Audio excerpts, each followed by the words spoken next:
These ones are very good for us. We have to take a break, right? Oh, okay. Or we can just flow. Okay. So now, Samuel Okudzeto-Ablakwa has raised pertinent issues. And we already know that there was a slap of some 10,000 Ghana cedis on Reverend Kusi Boateng and his team as they brought charges against him in court. And subsequently, he had been saying or responding to this. And then also before this, he had traveled to the United States of America and made some important findings, according to him. We'll try and get him on the line. If we're not able to get him, he's provided some of the details. So we'll look into that.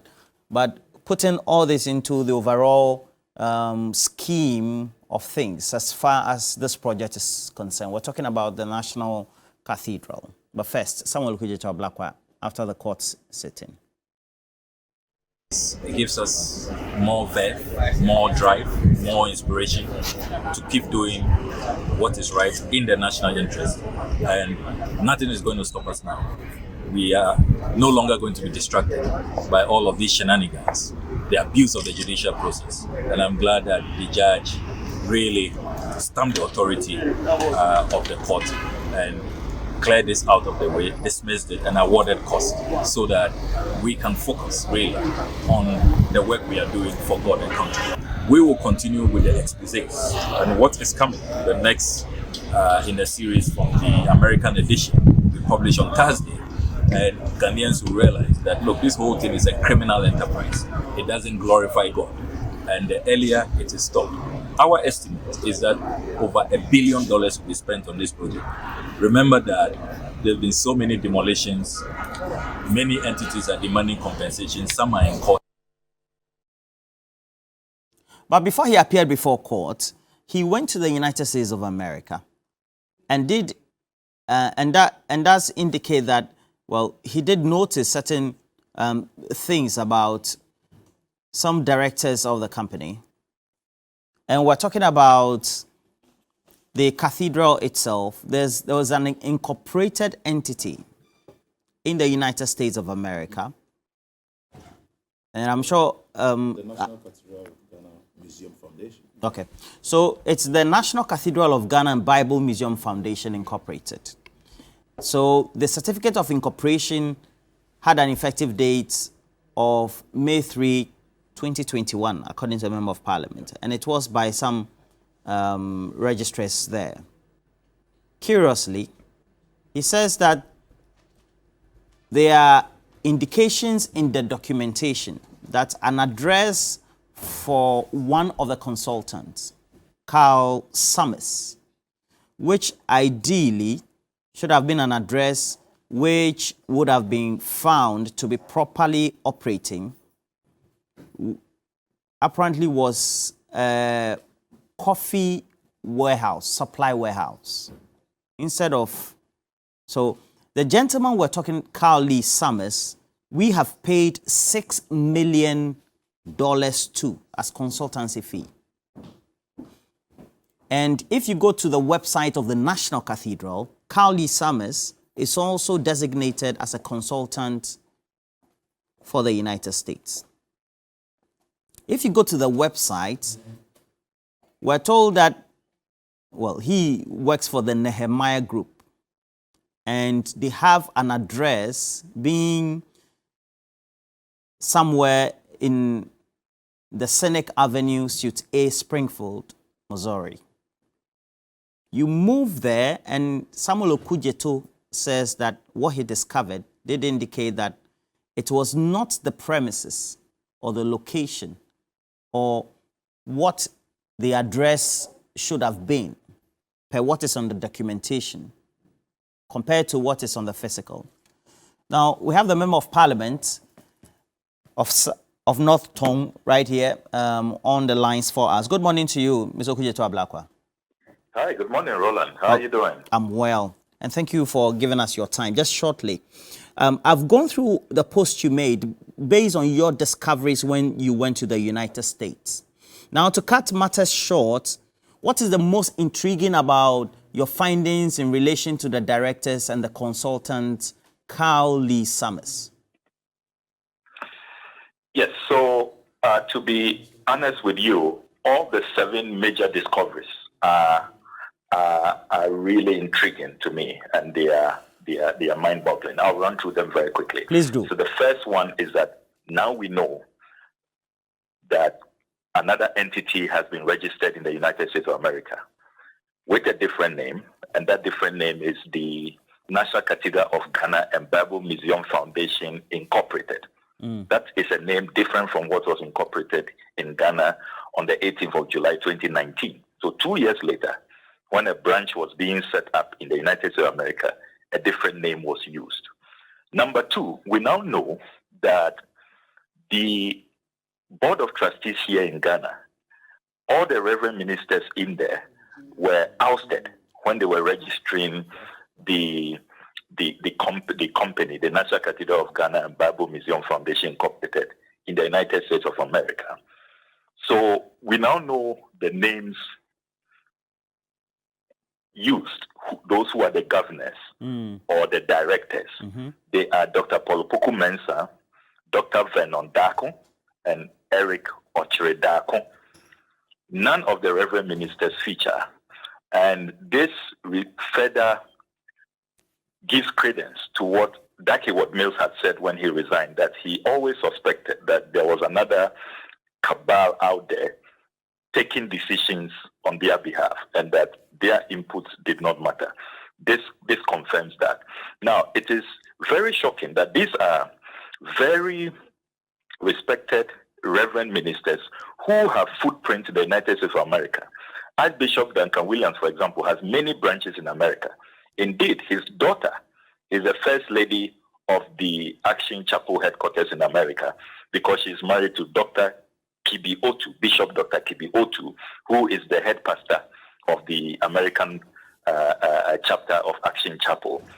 They have many branches in several states, same for Dake Mills, same for Reverend Isud Anaba, and yet none of them are found worthy. None of them qualified to make it to the governorship, the directorship of this entity that was registered. Then number 3, we also now know that the address being advertised on the website of the National Cathedral of Ghana, the 1090 Vermont Avenue, Washington, D.C. Northwest.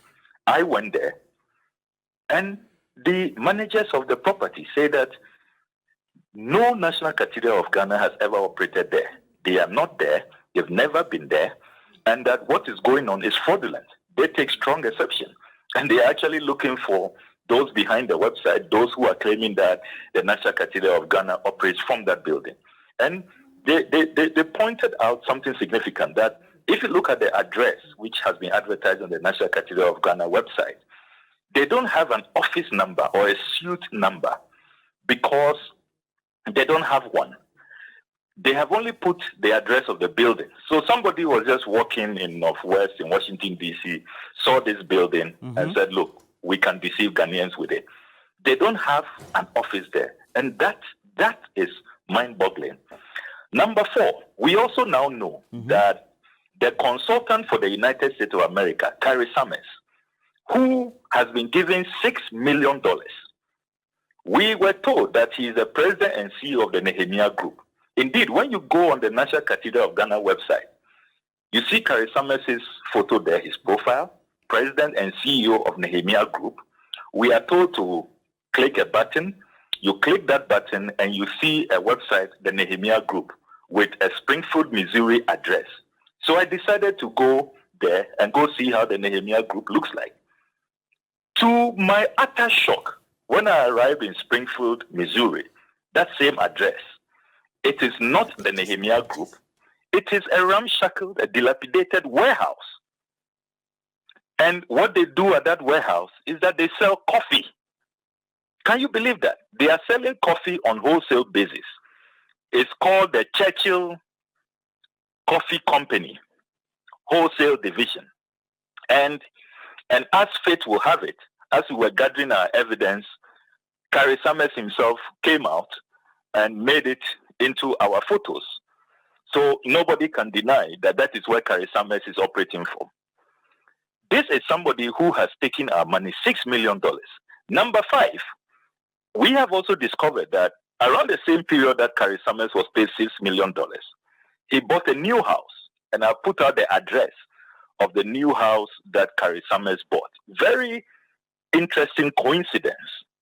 Very interesting coincidence.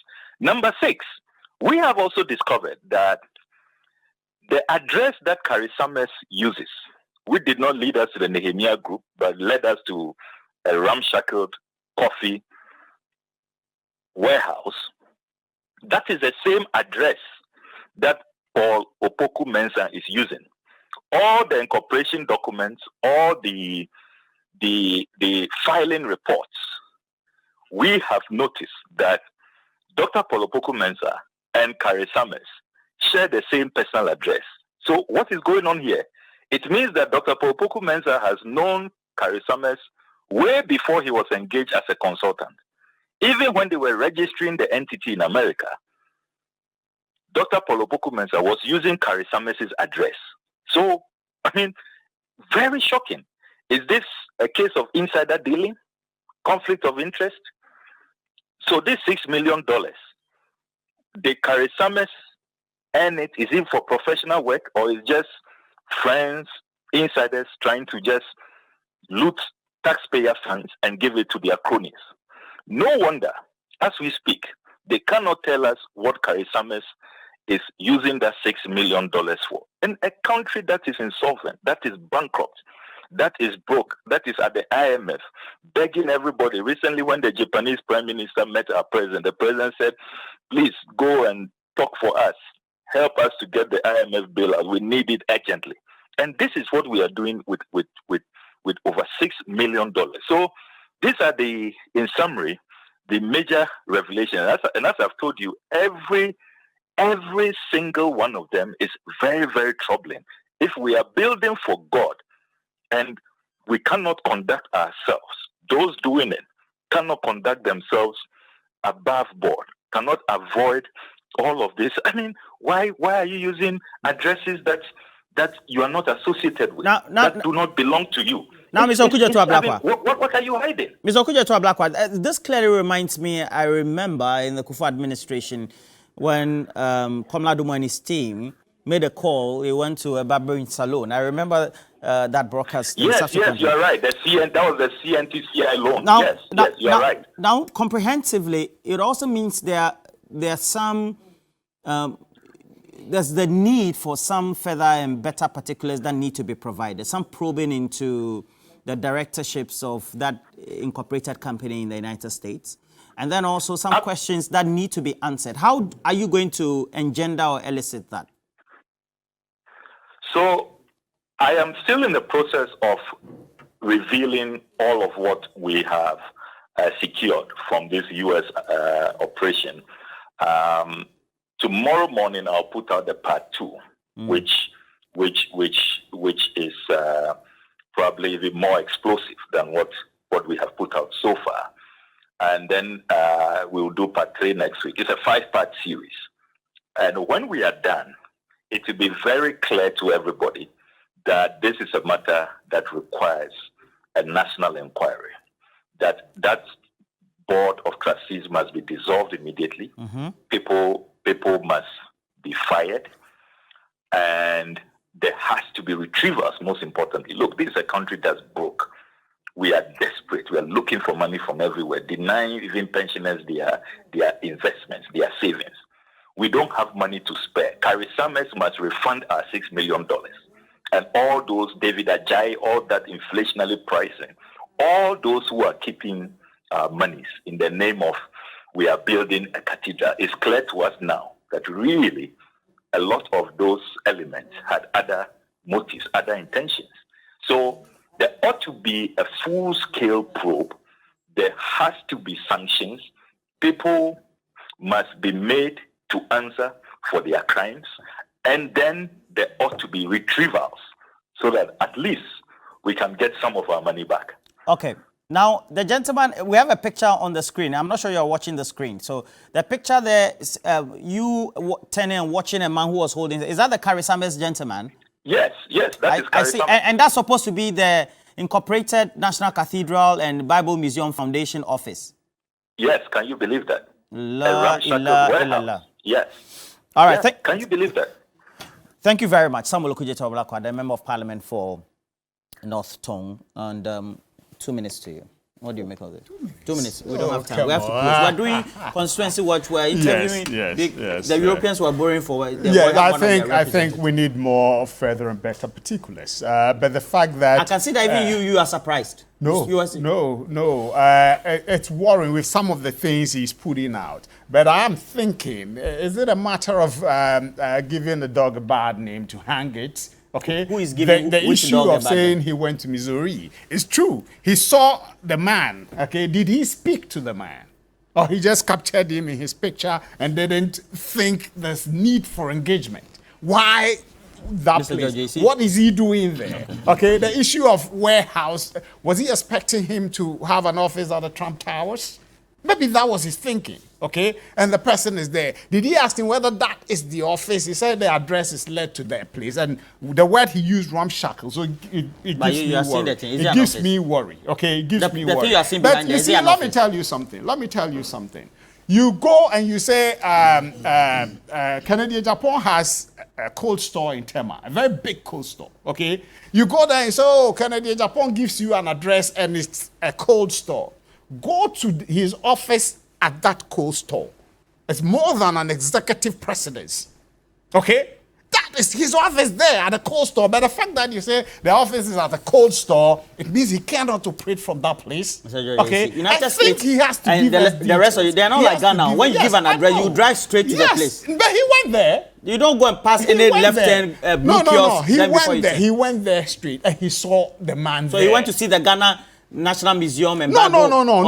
And you are saying that no. That one gives me cause for worry. Okay. So what? But the fact that he went there, he saw the man there. So the thing gives you cause for worry. But because he didn't engage the man, that's no. He says there's going to be a second, a third, a fourth, and a fifth episode. Maybe he might have engaged the man to tell us what happened. Okay, why he was where he was. Okay, and why he gave that address. And last one, Roland, did the man provide any consultancy services to Ghana on that which he was commissioned to do? The National Cathedral thing went to Parliament. Parliament approved the process, okay? The government of Ghana is going to give seed money. Did they not do any due diligence in Parliament, he being a member? Okay, so that's why I said there's further and better particulars there. If there's any act of misconduct, come on, let's go into it. I agree with him that there should be a national investigation into the matter, okay, on the say-so of him. If he's able to adduce proper, compelling evidence that there's some misnomer in the whole process. So you're okay with it? No, I'm not okay. You said you're not okay, but you are justifying No. So you start... The fact that you come to me and my office is somewhere when you expect me to be on some Trump Towers and co doesn't mean I did not provide this services. This is just not a transaction. This is just not a normal transaction. That is not conclusive It's a transaction of the government of Ghana project. Yes, it's a government of Ghana project. And he's gotten the services of a consultant. Right. Okay, consultants have their offices replete all over the globe. Hey, George, come on, please. No. I love your English, though, but please. So, Roland. Fraud has been perpetrated on Ghanaians. No, you can't draw that conclusion. Even Okudzeto doesn't. Well, he said he's worried. That is my conviction. Based on what you saw. Okay. Look, that's your I'm opinion. surprised that my brother is asking that the warehouse there, you are telling me he could have an office there. Do you know how the US address their systems? If there's a single cubicle in that whole warehouse, it must be numbered. And then have you forgotten that he said he engaged the managers of the place and they said no National Museum, Bible, whatever, ever existed there. What else do you want? You don't even need to speak to Summers. If I were even Honorable Okudzeto, I do not even know yet what the full details of what she will be unfolding even is anyways. But even if he does that, but this is even telling enough. Because even to carry Summers himself, in fact, the U.S. government have to begin to chase him, whether he actually paid the right taxes for whichever amount he paid for the services he claimed to have rendered. To sum it all up, Roland, this is so sad to say that President Nana Addo in his bedroom had an encounter with God which God he worships we do not even know, and decided that I'm going to build for him a cathedral. Now you went ahead to award the contract by yourself. Now then go back to say that you want it to go through Parliament after you have awarded it and not gone through the due diligence, not gone through the procurement process. But the Ghanaians are the better judges. No wonder the General Secretary of the TUC said you should be considering a national hospital, which was just in effect trying to tell you, Mr. President, the approach by wanting to build a cathedral is infantile and so childish. As we speak now, there are a lot of priorities that you need to. And they themselves even said this was their priorities. But see how long it's taking them to build. We have people who are having double identities, all related in the name of God. God himself is now a selling point in Africa. And it's so sad to say. So you don't want the national cathedral to be, or it's just that it's my priority? The priority. Okay. Do we need it even? Ali Kem Kotoko is a deputy national organizer in NDC. Thank you for joining us. And the distinguished, eloquent George AEC also communicates for government. And it's also communication director for the National Development, National Disaster Management Organization. We come way back. Yeah, sure. But the fact that we come way, it doesn't mean I can't question you. We're friends, but I have to question you. I know. George, thank you very much. I know defending these days. I just feel so sad. Why? All right, so we're taking a break. We have a conversation, and I have to tell you what the conversation is about. We'll take you to one of the constituencies right here in Accra, but we'll have a conversation, and we're talking about the European Union, etc., and then we'll have some nice things to talk about them as well. So make sure you stick and stay. We'll be having the ambassador right here and have some great discussions. Stay with us. We'll be right back.